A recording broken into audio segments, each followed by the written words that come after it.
Toute la difficulté, c'est que nous ne savons pas, et le patient non plus, quel est son désir de savoir.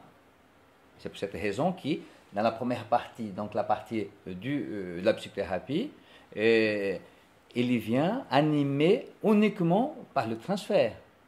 Et c'est le transfert qui le porte, si j'ose dire.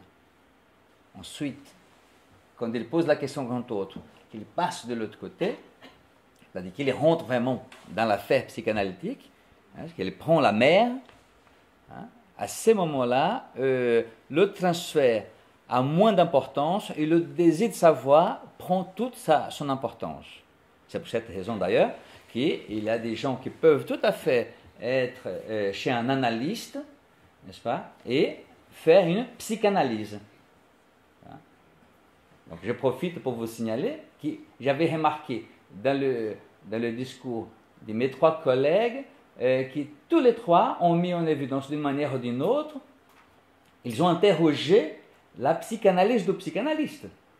Parce que vous étiez sensible à ça, tous les 3 ont interrogé ces faits fondamentaux pour nous, au sein de RPH, qui est justement de savoir où se trouve le désir du psychanalyste en rapport à sa propre psychanalyse.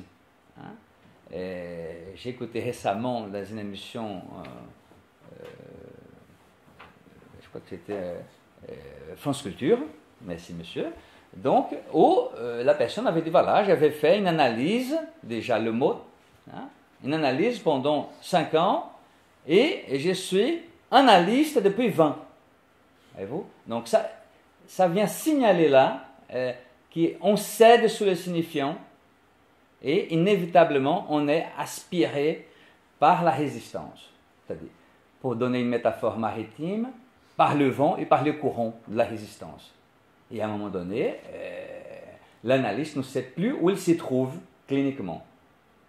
En revanche, il y a des gens qui ont un désir de savoir tellement important qu'ils arrivent à braver la résistance qui est la leur, la résistance de l'analyste, la résistance sociale, n'est-ce pas? Et ils arrivent à s'inscrire autrement dans leur vie. Parce que c'est ça la visée d'une psychanalyse, n'est-ce pas? C'est s'inscrire autrement dans leur vie.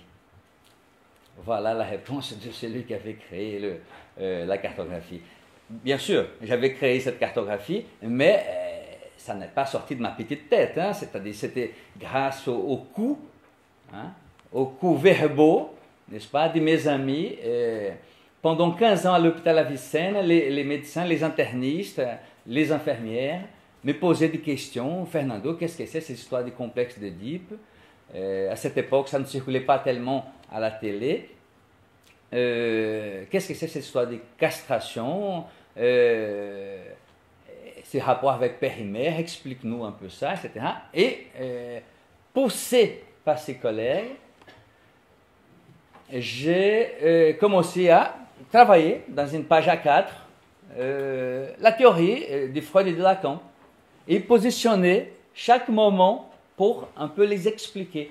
Et donc aujourd'hui, cette cartographie aide énormément le clinicien à s'y repérer.